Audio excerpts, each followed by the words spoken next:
Hi, I'm Terri Barry, and this is video 3 for my age management case study with my model Pam. The goal for this treatment was to begin gentle skin rehabilitation, improve hydration, and prepare Pam's skin for future mandelic acid peels. Pam's skin showed signs of visible photo damage, fine lines, and perioral collagen loss from past smoking. Under the magnification lamp, I observed superficial dryness, enlarged pores, and decreased microcirculation, along with telangiectasia.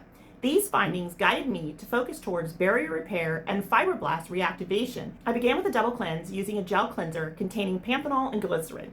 This combination calms inflammation and draws moisture into the stratum corneum, optimizing the surface for enzyme penetration. Next, I applied an enzyme cream mask with papain and bromelain. This mask was used to dissolve dead surface proteins and smooth texture. It also contains niacinamide to strengthen the barrier and stimulate ceramide production. It also contains glycerin to maintain hydration and allow the enzymes to work effectively and safely. After I gently removed the mask, I misted the skin with a growth factor complex containing human stem cell and fibroblast conditioned media. This signaling blend communicates directly with dermal cells to support collagen reorganization and barrier recovery.